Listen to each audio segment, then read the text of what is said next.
अस्सलामु अलैकुम वरहमतुल्लाहि वबरकातुहू अऊज़ु बिल्लाहि मिनश शैतानिर रजीम बिस्मिल्लाहिर रहमानिर रहीम। आज मैं आपको बताऊंगा कि वेरिकोस वेन की ट्रीटमेंट कैसे की जा सकती है और ये वेरिकोस वेन क्या होती है, वेरिकोस वेन की बीमारी की काजेज़ क्या है, इसको ट्रीट कैसे किया जा सकता है, क्या इसका सर्जरी के बगैर भी कोई हल है। क्योंकि अक्सर डॉक्टर जो है वो इस चीज़ का ही आपको सजेस्ट करेंगे, आपको कहेंगे कि इसका इलाज सिर्फ सर्जरी ही है, ताकि इस वेन को काट कर यहाँ से डिस्कनेक्ट किया जाए, जिस जगह पर यह खून जमा हो जाता है ऊपर नहीं जाता। दोस्तों, विदाउट सर्जरी इसका बेहतरीन इलाज है और बहुत सारे ऐसे मरीज हैं जो मैं आपको ऑन दी रिकॉर्ड दिखा सकता हूँ कि उनका मैंने इलाज किया, अल्हम्दुलिल्लाह अल्लाह ने उनको शफायाब किया।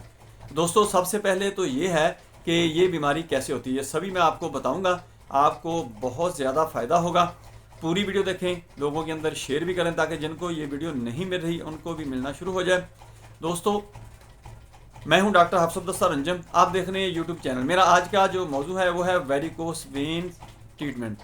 दोस्तों, वेरिकोस वेन्स किन लोगों को होती है, क्यों होती है? वेरिकोस वेन्स बेसिकली ये होती है कि हमारी जो बॉडी पार्ट्स यानी लेग्स होती हैं, हमारी पिंडलियां होती हैं, इनके अंदर खून की जो गर्दिश होती है ऊपर आना बंद हो जाती है। यानी जब खून नीचे जाता है और ऊपर आना होता है तो वेन के अंदर वाल्व्स होते हैं कि यहाँ से खून आगे आया, ये वाल्व बंद हो गया, फिर आगे खून चला, फिर पीछे से वाल्व बंद हो गया, आगे चलता जाता है, पीछे से वाल्व बंद होते जाते हैं। जब वो वाल्व्स कमज़ोर हो जाते हैं, वहाँ वेन्स कमज़ोर होती हैं, तो वहाँ पर खून रुकना शुरू हो जाता है, चूँकि कश शकल की वजह से, ज़मीन की कशिश की वजह से खून ने ऊपर जो आना होता है वो मुश्किल से आना होता है। जब ये सिस्टम थोड़ा सा डाउन होता है तो उस वक्त फिर लॉ ऑफ ग्रेविटी जो होता है वो अब असरअंदाज होना शुरू हो जाता है, यानी खून को ऊपर चलने नहीं देता, खून ऊपर नहीं आता, तो फिर उनको ये प्रॉब्लम आती है कि वेरिकोस वेन्स बनना शुरू हो जाती हैं। ये उन लोगों के अंदर बनती हैं जो ज़्यादा खड़े होकर ड्यूटी करते हैं, यानी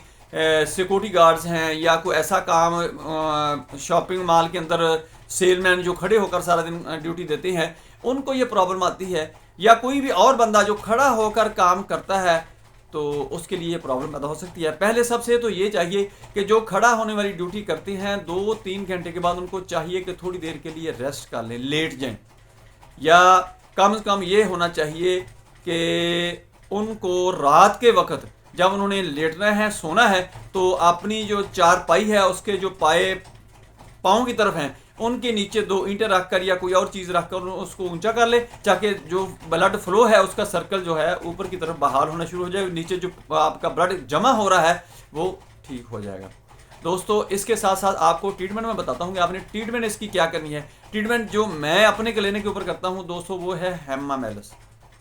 हेमा मेलस 200 ताकत में देता हूँ सुबह शाम 5-5 कतरे, और इसके साथ कार्बोवेजी टैबलेट्स देता हूँ 30 ताकत में सुबह दोपहर शाम 5-5 कतरे, परसाटीला 200 ताकत में सुबह शाम 5-5 कतरे। और इसके साथ मैं उनको सॉक्स जो हैं यानी जुराबें जो हैं उनको टाइट पहनने के लिए कहता हूँ, और इसके अलावा कहता हूँ कि आप टहलते भी रहें और कुछ देर के लिए आप लेट जाएं, पाँव को थोड़ा सा, टांगों को अपनी को ऊंचा कर लें, और इसके साथ साथ अपनी खुराक पर तवज्जो दें कि जो खून गाढ़ा ना होने दे, खून आपका पतला हो, जिसकी वजह से खून की जो गर्दिश है, जो सर्कुलेशन है वो भी डिस्टर्ब ना हो, और इसके साथ साथ वो वाल्व जो हैं वो भी काफ़ी बेहतर होना शुरू हो जाते हैं। इसके साथ जो मैं कहवा बताता हूँ मरीज़ को वो होता है कि दालचीनी आपने लेनी है, 3 इंच की 1 टुकड़ी लेनी है, 2 लौंग लेने हैं, और इसके साथ आपने जलपत्री की भी 3 इंच की टुकड़ी लेनी है। इनको 1.5 कप पानी के अंदर डालकर जब 1 कप रह जाए तो आपने सुबह दोपहर शाम इसका कावा पी लिया करना है, और ये मेडिसिन जो मैंने बताई है वो इस्तेमाल कर लिया करनी है। आपका वेरिकोस का वेन का जो प्रॉब्लम है